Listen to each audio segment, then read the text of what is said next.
વાલા ભાઈઓ અને બહેનો, આપ સર્વને પ્રભુ ઈસુના જીવંત અને પવિત્ર ત્રિએક નામમાં લોગોસ બાઇબલ સ્ટડી તરફથી હું પ્રેમી સલામ પાઠવું છું.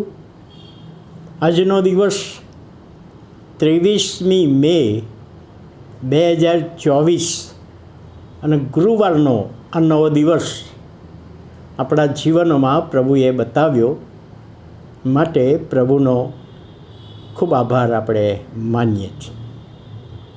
આજે જે પ્રોમિસ આપણે જોવાના છીએ એ તો ગીતશાસ્ત્ર તેનો 41મો અધ્યાય અને 3જી કલમ 41 અને 3.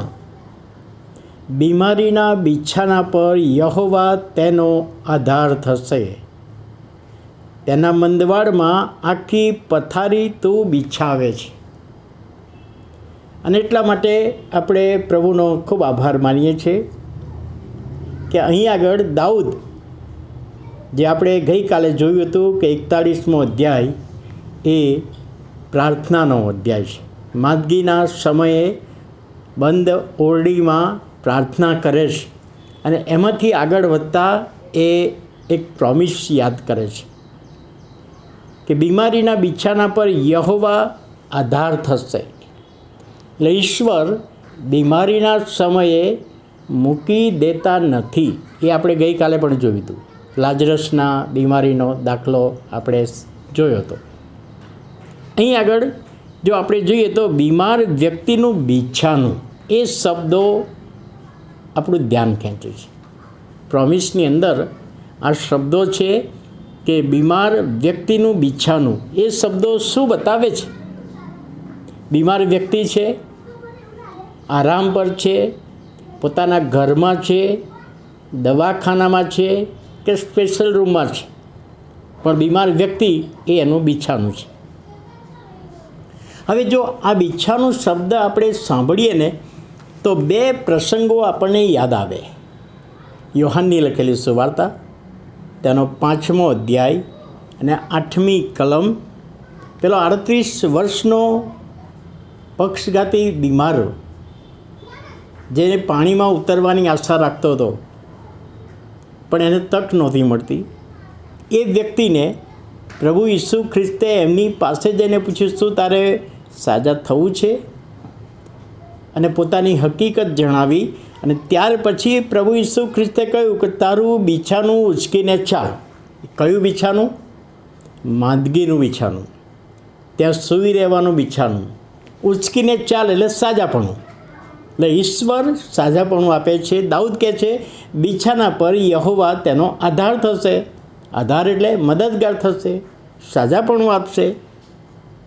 અને બીજો દાખલો જોઈએ તો માર્કની લખેલી સુવાર્તા તેનો 2જો અધ્યાય અને 11મી કલમ. પેલા 4 વ્યક્તિઓ પેલા માણસને ઉચકીને લઈને આવ્યા. ઘરમાં જવાની જગ્યા નહોતી ત્યારે ઉપરથી છાપરું તોડીને એને નીચે ઉતાર્યો. અને ત્યારે પ્રભુ ઈસુ ખ્રિસ્તે એના પાપની માફી આપી. અને ત્યાર પછી કહે છે તારો ખાટલો ઉચકીને તારે ઘેર ચાલે જા. કયો ખાટલો?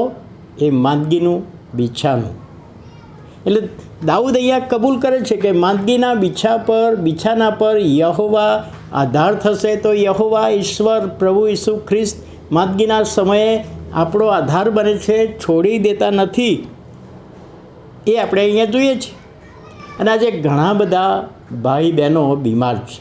કદાચ દવાખાને દાખલ કર્યા હોય, ઓપરેશન કરવામાં આવ્યું હોય, રજા આપી હોય ને ઘરે આરામ કરતા હોય, તો અહીંયા પ્રભુનું વચન કહે છે કે એ બિછાના પર તમે છો, પરંતુ યહોવા પ્રભુ ઈસુ ખ્રિસ્ત તમારો આધાર છે આજના સમય પ્રમાણે.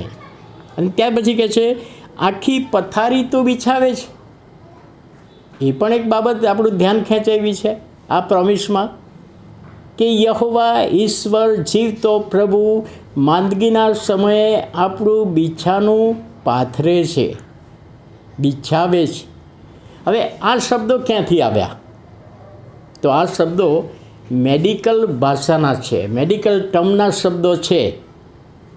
જો આપણે દવાખાને જઈએ તો નર્સ બહેનો, પરિચારિકાઓ દરરોજ સવારે એમના વોર્ડમાં જે પેશન્ટ દાખલ છે, બિછાના ઉપર છે, એમની ચાદર બદલે છે, એમનો તકિયો બદલે છે, એમની સાથે વાત કરે છે. એટલે અહીં આગળ આખી પથારી તું બિછાવે છે. જેમ નર્સ બહેનો સવારે પથારી આખી એમની બિછાવે છે, ફ્રેશ થઈ જાય છે, જૂની ચાદર ગઈકાલની કાઢી નાખીને નવી મૂકે છે, અને એ રીતે કહે છે દરરોજની કાળજી લે છે. પ્રભુ ઈસુ ખ્રિસ્ત ઈશ્વર પોતે માંદગીમાં જે વ્યક્તિ છે એની કાળજી લે છે, એની મુલાકાત લે છે, અને ઈશ્વરની હાજરી માંદા વ્યક્તિને, બીમાર વ્યક્તિને સાજાપણું આપવાને માટે તૈયાર કરે છે. તો વાલા ભાઈઓ અને બહેનો, દાઉદ જે પ્રોમિસ યાદ કરાવે છે કે બીમારીના બિછાના પર યહોવા તેનો આધાર થશે, તેના મંદવાડમાં આખી પથારી તું બિછાવે છે. ને ખરેખર પ્રભુ, આપણો પ્રભુ એવો છે જે સાજાપણું આપનાર છે. પ્રાર્થના દ્વારા પ્રભુ સાજાપણું આપે છે, પણ સાથે આપણે મેડિકલ ટર્મની જે દવાઓ છે એ પણ લેવાની જરૂર છે. પ્રાર્થના તો કરીએ, હિજકિયા રાજાએ પણ પ્રાર્થના કરી, પણ દવા તો કરાવી જ ને. તો આપણે એ પ્રમાણે કરવાનું છે, અને પ્રભુ એમાં સહાય કરે, કૃપા આપે, દોરમણી આપે. જે વાલાઓ પથારી વળશે તેઓને સાજાપણું આપે, એવી પ્રભુને પ્રાર્થના કરીએ છીએ. આવો આપણે પ્રાર્થના કરીએ. વાલા પ્રભુ, અમે તમારો આભાર માનીએ છીએ આજના નવા દિવસની ભેટને માટે. તમે બિછાનું પાથરનાર એવા પ્રભુ, કાળજી લેનાર પ્રભુ, દરરોજની તમારી હાજરી, ઉત્તેજન અને તમારો હાથ લંબાવનાર પ્રભુ. તમારું વચન કહે છે તમારામાં શું કોઈ બીમાર છે તો હોય તો મંડળીના વડીલને બોલાવવા, તેઓને માટે પ્રાર્થના કરવી.